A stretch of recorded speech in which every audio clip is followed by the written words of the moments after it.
If you are going to be relying on retail arbitrage throughout 2026, you're going to set yourself up for failure. Now, I know it sounds dramatic, but it's the truth. You're either going to tie yourself up in a hustle for the rest of your life to where you're probably going to make less money than your 9 to 5 and it's just not going to be worth it. Or lastly, you're just going to get your account shut down because you make these crucial mistakes. So instead, in today's video, what I'm going to offer to you is a solution to that and a simpler way to actually resell products on Amazon that is much more sustainable, actually time-free, allows you to work wherever you essentially want to over time once it's built up. And honestly, it's just way easier all in all. Why would you want to spend your time going store to store scanning things when you could just do everything from the comfort of your own home? Now, I know a lot of you watch my channel and this is all we talk about here, but if you're new, my name is Dave and my channel is dedicated to building a sustainable online arbitrage business that actually works for you and cash flows you consistently and doesn't leave you hustling for the rest of your life. So in today's video, we're going to go over the issues with retail arbitrage. We're going to go over retail arbitrage versus online arbitrage, then take it a step further and compare online arbitrage, the traditional way versus the sustainable way. I'm going to explain to you how you can start to build out your very own lead bank just simply using SellerAmp,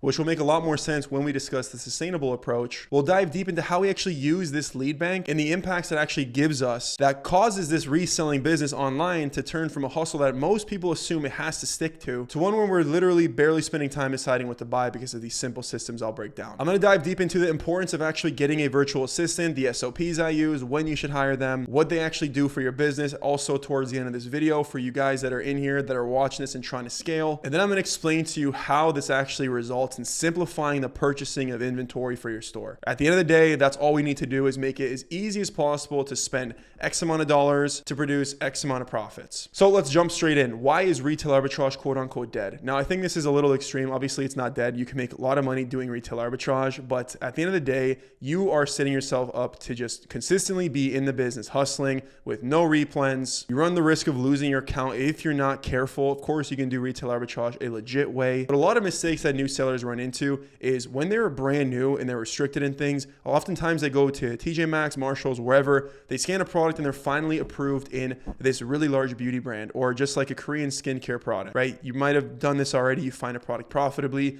and you don't realize that that listing is actually misbranded, right? The reason that you are approved for this product right now with no sales or as a new account is because that's not actually branded properly. So now you're running the risk of getting in trouble for selling on misbranded listings, selling beauty products from these places where a lot of times they file IP complaints, and all in all, just putting your account at risk from the start. Not to mention these products, if you do find an absolute killer product, 9 out of 10 times, most likely you won't be able to replenish that product. So again, there is legit ways to do this, but in the start, you're almost already putting yourself at a disadvantage by trying to rely fully on just going into stores. Now, the only difference between retail arbitrage and online arbitrage is where we're buying our inventory from. Now, obviously, I think anybody can assume, or not really assume, but just know right away that purchasing inventory online is obviously infinitely more scalable than having to go to stores, right? I'm not limited on what my local TJ Maxx, Ross, Ollie's, whatever retail stores have for me. I can essentially buy whatever they have online, which is infinitely going to be more stock in most cases. Now, that's the big difference. That's really the big difference there is online versus retail. Now, to take it a step further, comparing the traditional way of doing online arbitrage compared to the sustainable way, which I'm going to dive deep into this video. The traditional way of doing online arbitrage for most people is sourcing a lot of products on sale, sourcing a lot of clearance leads, essentially buying listings kind of a little too late to the show, and then just seeing those products get absolutely saturated like crazy, which can be a major downfall to online arbitrage if you run it a traditional way, right? Of course, if you're running and you're sourcing a clearance sale and it's a really large website, you're gonna have an influx of other sellers doing the exact same thing as a new seller because those are typically the easiest products to find at a price discrepancy. So everyone goes for it and it looks amazing at the time of purchase, but by the time you send that product in, I mean, I know a lot of you that watch this video have done this. You understand that those listings actually tank in price. And if you haven't done that yet, you will if you jump in with a traditional approach. So instead, what you need to be looking for is listings that are either low in competition or somewhat trending down in competition. And this is typically a little bit harder to find. You're never going to find those kinds of listings just doing typical clearance sourcing or sales sourcing, for example. Now, can you really maximize off of sales long term when you learn sales cycles and you can kind of catch these cyclical sales? You can, but you're not going to really just find it as a brand new seller without doing other methods first. So where the sustainable model differs, I'm going to show you some live examples here, is we know, right? We understand that listings on Amazon are completely out of our control. I can't control who gets on a listing. Only thing that I personally can control for myself as a seller is when am I buying the listing? Who am I selling against? What are the red flags? And when is this the best time to buy? Like, when am I buying this? Okay, I'm going to show you a lot of examples here of different products, but as a lot of you probably know, there's periods of listings, right? Like you find a listing profitably. It wasn't even on sale or clearance. It was a retail price item. And there was a period in time there where that product was profitable for about a year. And by the time you found it doing reverse sourcing with SellerAmp potentially, it's now been too late and it's tanked. But if you look back at the product's price history, you know, there was a good 2 to 5 sellers that are relatively smaller. They're not necessarily the brand that were making an absolute killing on that listing. That's us, right? That is us when we source for these types of leads right here. And also, you might also notice there's a lot of listings you might look at. And again, we'll look into these where there's literally a product where you can look back for the last 5 years, 6 years, whatever, 3 years, and you consistently see throughout the year, some points it's priced at 20 bucks, other prices it's priced at 15 bucks. And it's literally constantly going back and forth between these ranges. Well, what you'd quickly realize is that the reason these prices are actually tanking at some parts of the year is because the competition is just way too high. So I can see these, I can set alerts for these products, I can put them into my lead bank, and I can start to prioritize the listings that are actually trending up in price over time. Now, this is something that a lot of people might not want to hear, but that is just simply the compounding effect of doing the sustainable model, right? Like, yes, we can source active listings like this using Product Finder, but at the end of the day, the easiest part to all this is over time, you have a massive lead bank of leads that you can look through any periods and specifically put your hard-earned capital into the best ones so you're making more margin. If you've been following me now, you know we were documenting this journey, and just to give you guys a quick update, we're sitting still at about a 22% margin, selling through inventory. We're nearly almost at $800 in profit just in about the first month and a half selling auto-approved brands with this strategy. And I will make more updates to that. I'm going to do monthly videos for that business. But guys, that's the difference, right? The difference is we monitor listings. We buy good listings at proper times. We don't just kind of hustle for new leads and buy clearance and buy when the demand or the supply is starting to spike. We do the complete opposite of what the average Amazon seller does. And the tool we use to do this all is with Keepa. Literally, that is the only tool you need to do all of this, to find these listings actively. And then we use other tools, which I'll mention as well, to later actually dig through our catalog ecosystem, which I'm going to show you how to build out. To show you some examples of some leads that would be in our catalog ecosystem, something like this that we could purchase for $686, currently selling for $1725. However, if we look at the actual chart here, you see that it's constantly going through different periods. There's periods where you want to be selling it, periods you don't want to be selling it, periods you want to be selling it. Again, it's on and off, and now it's going into another good area for us to purchase it because the offers are starting to trend down. But if we would have been buying it back here at about $14.55, I mean, this would have been a really rough place to be selling it at. And unfortunately, this is where majority people are selling listings at, right? That's why you see these big spikes in offers. Most people are losing money or barely making money on these listings. Instead, we time the market, we track leads, and when the price comes back up, that's when we're buying them. And again, like these products pretty much all do this. So while this one's up from August to September, even through halfway through September, probably will be up now middle of October. Guarantee you this thing rides out for several, at least 1 month to 2 months. We make good money on this listing throughout these couple weeks. During this period here where it was down for a couple months, we were selling other things. We weren't selling this. We don't buy, 5 months worth of stock because that's too risky. We buy about 4 weeks worth of stock that we can easily move through. And during this down part right here, we are just not buying it. We've sold through here. We realize the offers are coming up. We hold off and then we wait and then we buy again right around here. And then we're back up and then we wait again. We sell through. And now guess what? We're re-alerted for this again, over and over and over again. And that is how these products cycle. We just buy them at the most profitable times. And this listing here was a great listing for a while before it inevitably got saturated. If you're on a really, really good listing, eventually it will get saturated. So you cannot fully just rely on one lead either, right? We don't just rely on one lead. We have all these, we have thousands of leads inside of our lead bank that we consistently cycle through.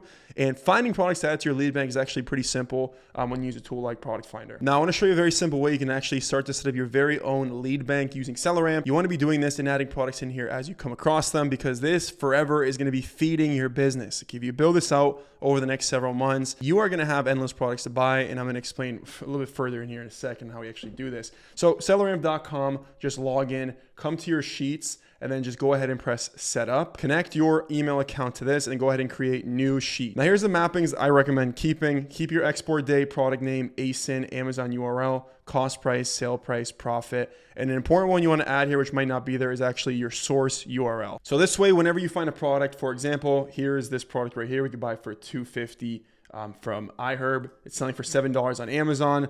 Now, this isn't something I would buy because, of course, this is a huge red flag to me. However, this was historically a pretty decent product back here for these sellers that were on here during this given period. This is something that for sure I can guarantee you will eventually be another good product. So I don't want to just forget about it. It's profitable, but I'm not buying it because this is just too thick of a wall at this $7 price point. So instead of what I'll do, I'm going to copy this link right here that I found it from. We're going to come back on over here to SellerAmp. I'm just going to scroll down to the source URL area, paste that in there, save that. And then we're going to go ahead and export it to that new sheet that we just created. And you do this for everything you come across. It takes 2 seconds. You hang on to these and we store these products inside of our lead bank. Now, the reason that we want to do this is because there's tools out there, plenty of tools, right? You know, wholesale sellers use these like product scraping tools where they can put in a catalog and kind of go through it. Well, what we're doing here is we're building out our very own catalog. It's important you keep your buy cost here so it goes into your buy sheet. But this is all it is. Like, we have our very own catalog that's going to forever grow, and we can put this catalog into a tool, say like Scan Unlimited, or there's a lot of other ones you can use. They all work the exact same. You put the catalog in there, you map the fields for your cost price to the ASIN or the Amazon link, and you do a report weekly through your big catalog, and you see out of your current leads in there, what's the most profitable, what has like the fewest sellers, what looks the best essentially, and then you allocate your capital to that, right? So if you need to spend, and this is why I stress the importance of spend goals all the time, if you need to spend, let's just say $5,000 every single month to do your 10K revenue a month and take home your $2,000 in profit, or 2,500, however you operate your business at, what I would do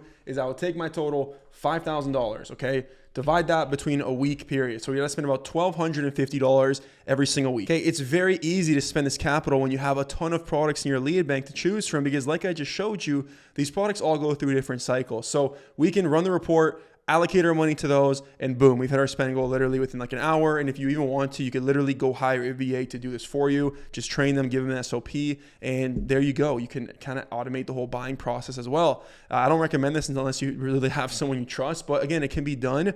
And you realize how much of a different business we're running now compared to your retail arbitrage operation. If that's what you're trying to build up, it's a completely different beast. And these are things people don't even mention much when they talk about arbitrage ever. It's like always hunting for that next deal. And sure, we're always hunting for new deals and putting products into our buy sheet, and finding leads is very, like I mentioned, very simple with Product Finder, but you eventually can also hire a VA to do this for you, right? And this is how I would hire a virtual assistant. You can go to a website called Online Jobs PA, so you can go ahead and sign up. You have to pay for the pro account. You're going to post a job description. Here's the SOP that we personally use. Essentially, all we're doing here is we're giving them a job description right here. Take a look at this if you'd like. We post that in. As far as this goes, here's the actual sheet, the name, whatever you want, job description, paste it in there. Salary, $350 to $400. Honestly, nowadays more so like $400 to $600 a month. That's probably what you're looking for. If you'd put anything less than that, you very well might not really get any applicants.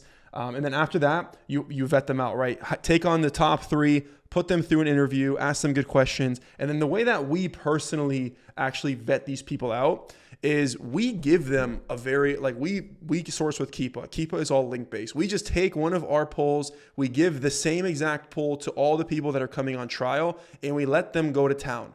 We say you have to find products from these searches. If they come from anywhere else, disqualified, because that means they're pulling from potentially a leads list or they're not following your instructions, right?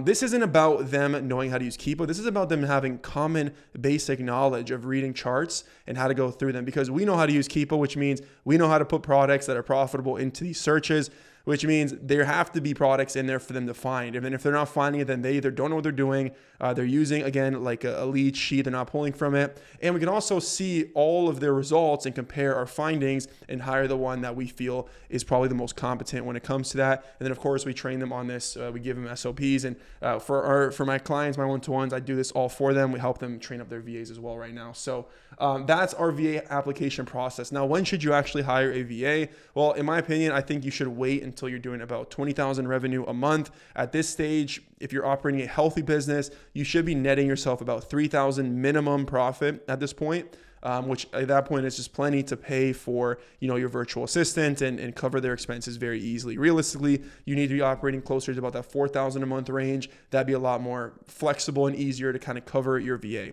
Now, your VA will source just like you. They're going to find leads, put them into your lead bank, and they're going to continue to feed this lead bank over and over and over again. So here is what your operation really looks like when it's all said and done. You have your products that you sold through last week. Your very first task is to go through Seller Board, see what you sold last week, and buy the things you sold through as long as the charts still look good. That's the easiest way to spend money. Now, it's just you shouldn't assume that everything you sold through is still good to buy again. So let's just say you're spending $5,000 a week. First thing to do, what did you sell last week? Let's say we can spend about $3,000 on replens. Great, we're gonna go ahead and spend that $3,000 there. And let's say we have $2,000 left to spend. Easy. Take your catalog ecosystem sheet, put it through a tool like Scan Unlimited or some kind of scraper that you can use, and it's going to give you real-time data of what out of those products are the best. Now, of course, this only works if you have a good catalog ecosystem to base this all off of, right? I'm talking products that you don't need sales, aren't on clearance, products that might be with evergreen sales or simply retail costs, right? Like 90% of the listings I buy, maybe it's over-exaggerating, like 70 to 80% of the listings that we're selling are literally just retail price items. Legit retail price items. Some of them have like an evergreen code from like iHerb or Vitacost, but most of them are literally just retail. It's just we're finding listings that are untapped like that. That is what you need to be looking for. And again, using Keepa is a great way to do that. If you're going to use SellerImp to reverse source, one thing you can try doing, this will help as well, it's worked for me in the past, is really look through sellers and scroll to the bottom of these seller stores. Now, the thing with SellerImp reverse sourcing is you kind of need to get lucky and pull a good seller. So it might take some reps to find someone good, but the moment you find someone good and you find a lot of leads in there, save that seller store because they're going to be one that could feed you for a very, very long time. So keep that in mind as well when you're doing reverse sourcing. And everyone, I think this should go without saying, all we're trying to do with the sustainable arbitrage business is make spending money as easy as possible, because that is our input. Our input is spending money. If I want to do 100K revenue, I need to be spending about 40 to 50 grand every single month.